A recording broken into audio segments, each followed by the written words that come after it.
BRS రాజతోచోల kesar ప్రసంగానికి MLC Balmoor Venkat counter ఇచ్చారు.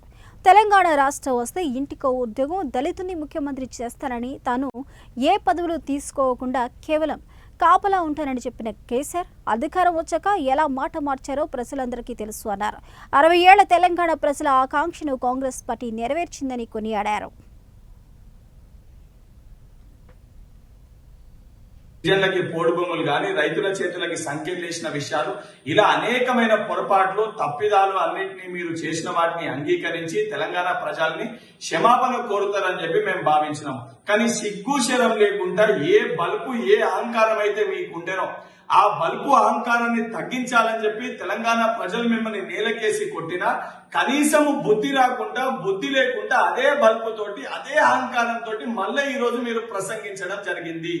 తెలంగాణ రాష్ట్రం ఈ రోజు ఇచ్చింది సోనియా గాంధీ గారు. ఏదైతే కుటుంబ సమేతంగా సోనియా గాంధీ దగ్గరికి, గాంధీ కుటుంబం దగ్గరికి మీరు వెళ్లి కాళ్ళు మొక్కిన విషయాన్ని మర్చిపోయిండ్రా? లేదా 10 సంవత్సరాలు మీరు తెలంగాణ రాష్ట్రానికి ముఖ్యమంత్రి అయిందంటే అది సోనియా గాంధీ గారు ఆ రోజు చొరవ తీసుకొని అటు ఆంధ్రప్రదేశ్ లో కంప్లీట్ గా కాంగ్రెస్ పార్టీకి ఏదైతే రేపు భవిష్యత్తు ఉండదని తెలిసి కూడా ఇచ్చిన మాట మేరకు తెలంగాణ రాష్ట్రాన్ని ఇచ్చిన గాంధీ కుటుంబాన్ని విమర్శించేది కొంచెమన్నా సిగ్గు ఉండాలి. ఈ రోజు ఊసర్వెల్లి లెక్క ఎప్పుడు ఏ అవసరం ఉంటే ఆ రకంగా మాట్లాడే వ్యక్తివి నువ్వని ఈ రోజు నీ ప్రసంగంలో చాలా స్పష్టంగా కనబడ్డది.